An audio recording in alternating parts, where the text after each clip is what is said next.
Barangay Ginebra Fanatics ka rin ba tulad ko? Pahingi naman na isang like dyan at kung pwede pakisubscribe na rin. Maraming salamat.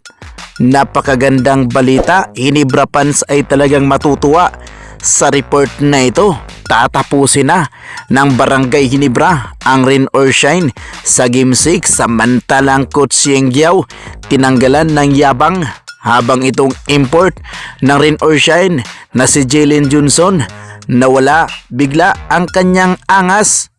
Yan ang ating mga pag-uusapan for today's video.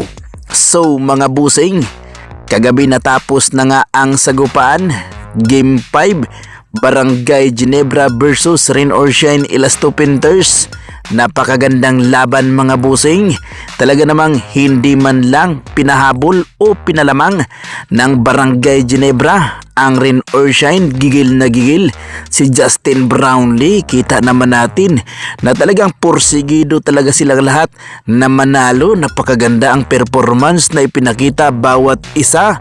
Napakalaki ang naitulong ni RJ Abarrientos mga boss. Pagsamahin mo nga yung puntos ni RJ Abarrientos at Justin Brownlee, talagang 60 points mahigit. Mamaw na mamaw mga busing, bumawi ng tudo itong si RJ Abarrientos.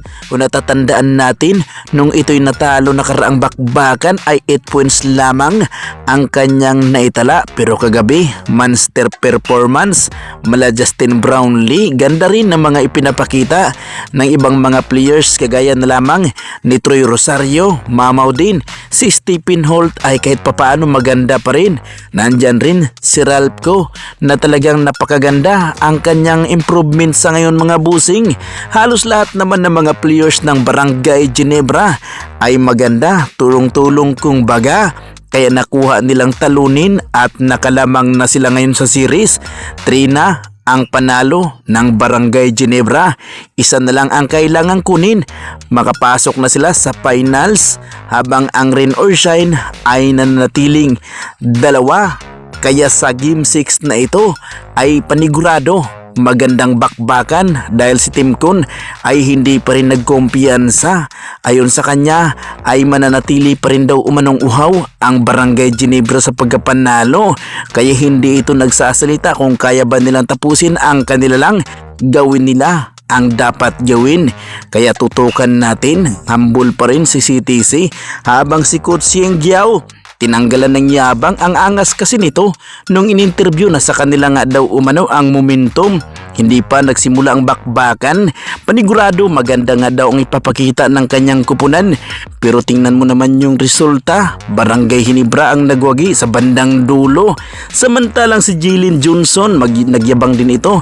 Hindi pa natapos o hindi pa nagsimula ang naturang laban. Matindi nga daw ang kanila ipapakita sa Barangay Ginebra mga busing.